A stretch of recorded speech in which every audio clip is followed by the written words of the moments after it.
शिवसेना उद्धव बाळासाहेब ठाकरे पक्षाच्या उपनेत्या सुषमा अंधारे यांनी पालकमंत्री जयकुमार गोरे यांच्यावर केलेल्या आरोपांना महायुतीच्या नेत्यांनी जोरदार प्रत्युत्तर दिले आहे. आमदार देवेंद्र कोठे आणि आमदार सचिन कल्याण शेट्टी यांनी पत्रकारांशी संवाद साधताना अंधारे यांच्या आरोपांना राजकीय वैमनस्यातून प्रेरित असल्याचे म्हटले. आमदार देवेंद्र कोठे यांनी अंधारे वैफल्यग्रस्त होऊन बिनबुडाचे आरोप करत आहेत.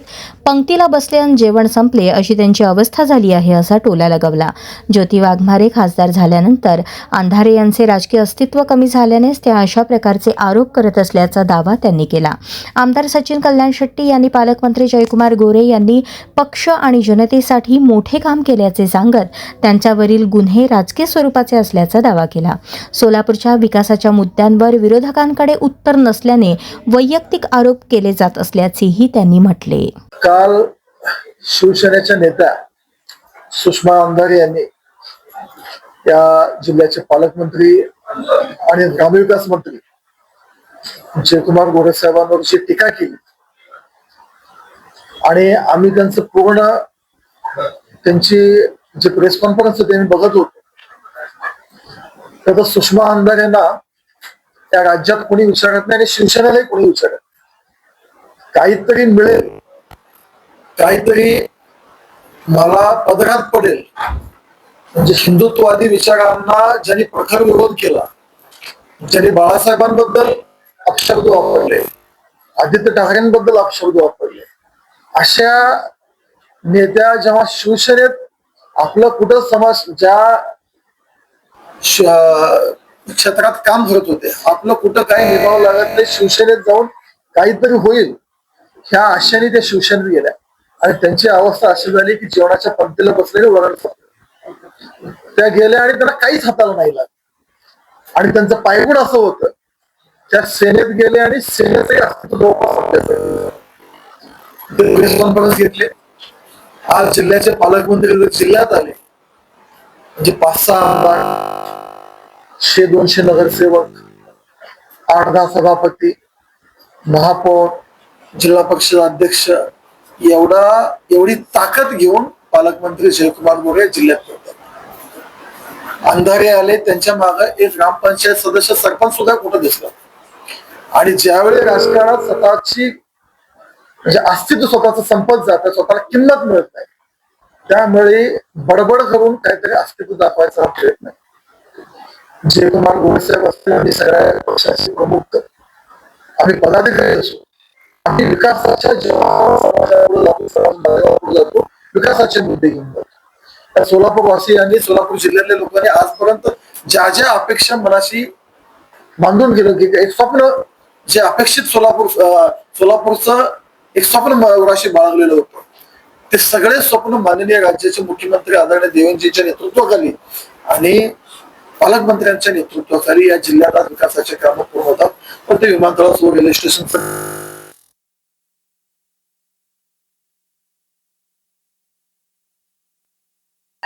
आयटी पार्क असेल, शहराला पाणी पुरवठा देणं असेल, जिल्ह्यातले पंढरपूर तीर्थक्षेत्र असेल, अक्कलकोट तीर्थक्षेत्र असेल, अशा असंख्य कामं जे आम्ही सांगायला बसतो तर प्रेस त्याच्यावर झालेत. एवढे विकास कामांवर आम्ही बोलतो, आमचे नेते जयकुमार गोरे बोलतात आणि जयकुमार गोरेंच्या नेतृत्वाखाली या राज्यामध्ये भारतीय जनता पार्टीनं जे सगळ्या निवडणुकीत घवघवीत यश मिळवलं, त्यात सगळ्यात मोठं यश हे सोलापूर जिल्ह्यामध्ये होतं आणि हे यश जयकुमार गोरेंच्या नेतृत्वाखाली होतं. त्यामुळे जयकुमार गोरेंच्या नेतृत्वाखाली, आदरणीय देवेंद्रजींच्या नेतृत्वाखाली हा जो यश संपादित होत आहे. जयकुमार गोरेंची छबी कशी खराब करायची, त्यांना व्यक्तिगत टार्गेट करणं, त्यांनी केलेल्या विकास कामांचा कधी आकडेही नाही बघितले आणि त्याचं नावही कधी ऐकले नाही. जयकुमार गोरेंना कसं टार्गेट करता येईल, गुन्हे कसे दाखल करता येईल, भ्रष्टाचाराचा आरोप. मला सुषमा अंधारेंना एवढंच म्हणायचं आहे, तुमचं अस्तित्व संपलेलं आहे, तुम्हाला कुणी खात नाही. सोलापूरमध्ये आल्यावर एक ग्रामपंचायत सदस्य तुमच्या बाजूला उभा राहत नाही. त्यामुळे जयकुमार गोरेंसारख्या ताकदवार नेत्या ज्यांनी स्वतःच्या कर्तृत्वाने 4 वेळा निवडून आलं, या जिल्ह्याचे विकास कामं करत असताना स्वतःच्या मतदारसंघात जेवढे वेळ देतात कदाचित त्याच्यापेक्षा जास्त वेळ या सोलापूर जिल्ह्याला वेळ देणाऱ्या असे नेते आहेत. त्यांच्यावर टिप्पणी करताना एकदा आपण स्वतःच पक्ष आणि स्वतःचं अस्तित्व तपासून पहा. जयकुमार गोरेंनी या जिल्ह्याला खूप काही द्यायचा प्रयत्न केलेला आहे. अशांबद्दल आपण बोलताना तारतम्यानं बोला. टीका टिप्पणी एवढे गुन्हे दाखल झाले ते सार्वजनिक जीवनात आमच्या सगळ्यांनी गुन्हे दाखल. तुम्ही ज्या पक्षात काम करता त्या पक्षातील नेत्यांची गुन्ह्याची एकदा यादी वाचून बघा. राजकीय जीवनात सामाजिक जीवनात काम करत असताना कित्येक वेळा गुन्हे होत असतात. त्याचा निर्णय आपल्या न्यायपालिका आहे, न्यायव्यवस्था आपल्या राज्यात आहे, देशात आहे, तो निर्णय घेते. भ्रष्टाचाराचे आरोप खोटे करायचे असतील तर आम्ही असंख्य तुमच्यावर करू शकतो. मुंबई महापालिकेत आजपर्यंत तुम्ही काय काय केलं तुमच्या पक्षाने वगैरे काय ह्याची यादी वाचून जातो. पण आम्ही व्यक्तिगत टीका टिप्पणीवर न जाता विकासाच्या मुद्द्यावर राजकारण करतो. आणि असे कुणी म्हणजे संजय राऊत टीका केले, त्याच्यानंतर अंधारे टीका केले, त्याचा अर्थ एकच आहे की जयकुमार गोरे हे विरोधकांना टोचा लागलाय, त्यांचं कर्तृत्व टोचा लागलंय.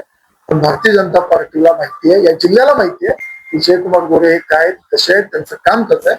त्यामुळं आम्ही असेल, इथली जनता असेल, आम्ही पूर्ण पालकमंत्री जयकुमार गोरे यांच्या पाठीशी आहोत. त्यामुळे आमदारांसारखे राऊतांसारखे असे कितीही आले आणि कितीही गेले तर ह्यांच्या बोलण्याकडे लक्ष न देता आम्ही आमच्या विकास केंद्र जे कामं केलेले आहेत आणि जे करणार आहोत हे जनतेपुढे ठेवून आम्ही काम करणार आहोत.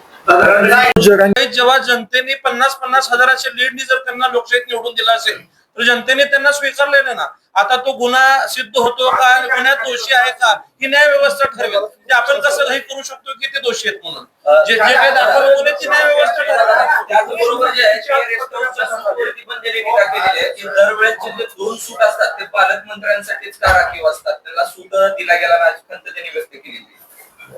कुठलं पद आहे सुषमा अंधारेंकडे सूट मिळण्यासाठी?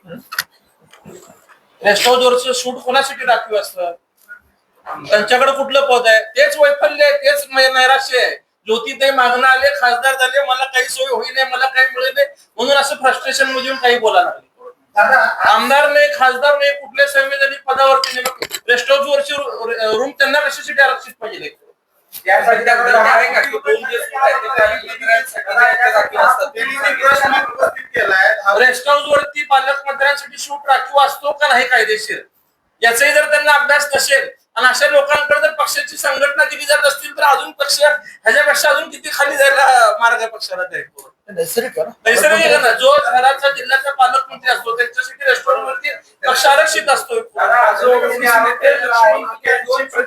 कोटी रुपये खर्च केलाय असं म्हणणं आहे त्यांचं. कोणी आरोप केलाय कशासाठी? 2 सूटसाठी 10 करोड रुपये खर्च केला. ह्या सुषमा अंधारे आहेत ते 10 कोटी म्हणते, 100 कोटी म्हणते, बोलायला काय? आज शहर भागामध्ये जुने लोक आहेत त्यांच्यावरती अन्याय झाला. आता जे काही 87 नगरसेवक आहेत त्यात अनेक संघातले लोक आहेत, स्वीकृतमध्ये संघातले लोक आहेत, संघटनेत अनेक लोक संघातले काम करत आहेत. आपलं भाजप आणि आपलं संघ आपल्या विचारधारेसाठी सक्षम आहे. मुळात सुषमा अक्कांकडे विचारधाराच आयुष्यभर उलट राहिलेली आहे. ज्यांच्यावरती टीका केली त्यांच्याकडे जाऊन आज स्वतःला बदलून त्या ठिकाणी स्वतःची पदरात काय पडतंय काय बघण्याची शोधण्याची त्यांना मिळालेली आहे. सचिन दादा, पालकमंत्र्यावर टीका केल्यावर तुम्हाला जरांगेंनी जे बोललं त्याच्याबद्दल आमच्या शीर्ष नेतृत्वाने त्याला उत्तर दिलेलं आहे. त्यामुळं एकदा शीर्ष नेतृत्वाने त्याच्यावर बोलल्यावर आम्ही त्याच्यावर बोलू नये. आणि ज्या वकिलांनी मोदीजींवर बोललेलं आहे त्यांच्यावर काय करायचं ते प्रोसेस चालू आहे आमची. दादा मुद्दा असा आहे मी आणखीन एक दुरुस्ती करतो 1 मिनिट. वकिलांची ज्यावेळेस घटना कळली त्यावेळेसच आमच्या सोशल मीडियावरनं तुम्ही माझा अकाउंट चेक करू शकता. आम्ही निषेध त्यावेळेस व्यक्त केलेला आहे. दुसऱ्या दिवशी राष्ट्रीय स्तरावरती काही घडामोडी वेगळ्या घडल्या भाजप सरकारकडनं, त्यामुळे कदाचित त्या गोष्टी निदर्शनात आल्या नाही. परंतु सचिन दादा, आम्ही आमच्या स्तरावरती जे काही प्रशासकीय गोष्टी करायच्या आम्ही केले तर ती प्रक्रिया सुरू आहे. त्याच्यावर तोच मुद्दा होता की ज्यावेळेस राजकारणामध्ये गुन्हेगारीचं प्रमाण समोर आणलं जातं त्याबद्दल मला प्रश्नच नाही कळला. मला प्रश्नच नाही कळला. गुन्हेगारी पातळीवरती राजकारण चाललेलं नाही. कारण तुम्ही म्हणलं तर आधीच्या